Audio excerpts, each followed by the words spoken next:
طيب في الفيديو ده هنتكلم عن حاجة جديدة، وهي حاجة ببساطة كبيرة جدا. في مثال بيجي يقولك you can't measure something that is not measurable. بمعنى ايه؟ انت ما تقدرش ان انت تقيس الحاجة الغير قابلة للقياس. شرحت قبل كده على channel على اليوتيوب.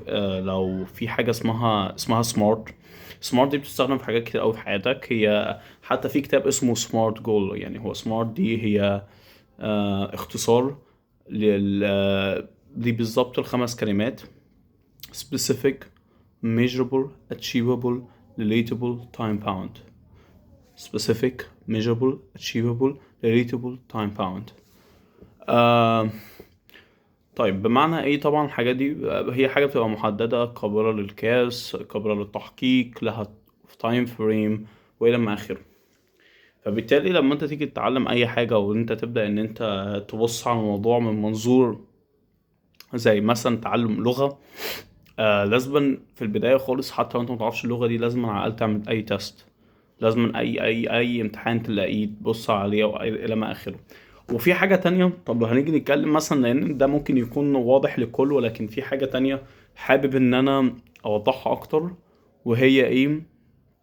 وهي آه بفهمك عن حاجة. بمعنى إيه؟ مثلا أنا قلت لك كلمة مثلا فينومولوجي مثلا، اللي هي فينولوجي أو كلمة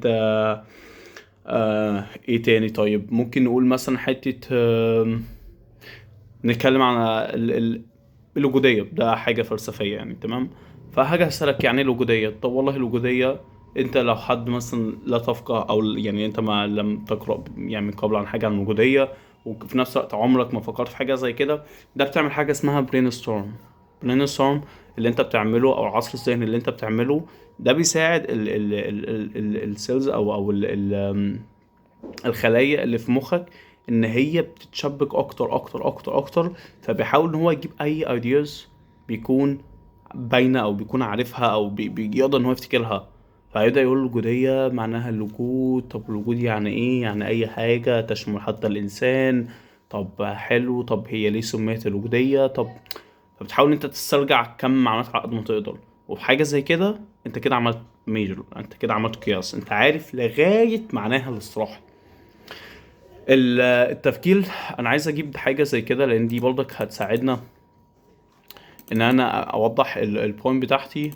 لو احنا قلنا مثلا ان التفكير بيتكون عباره عن ايه، فهو في 5 مراحل المفروض ان انت بتعدي عليهم في عقلك، اللي هي اسمها advanced thinking او الى ما اخره.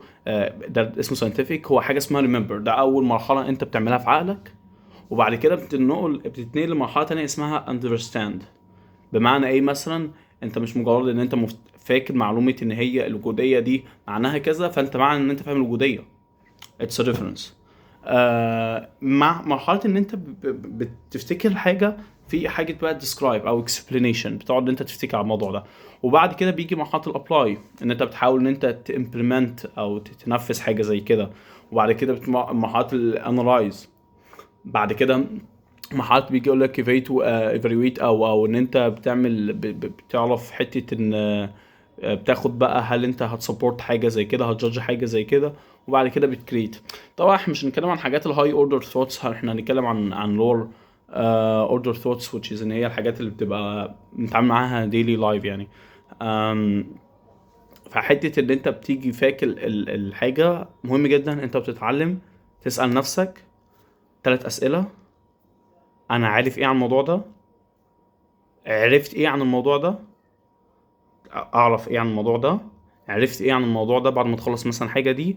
وازاي اقدر اتعلم زيادة، او ازاي اقدر اعرف حاجات ازيد. بس بس كده. هو تقريبا فيديو بسيط، اتمنى ان هو يكون يعني مفيد لاي حد منكم.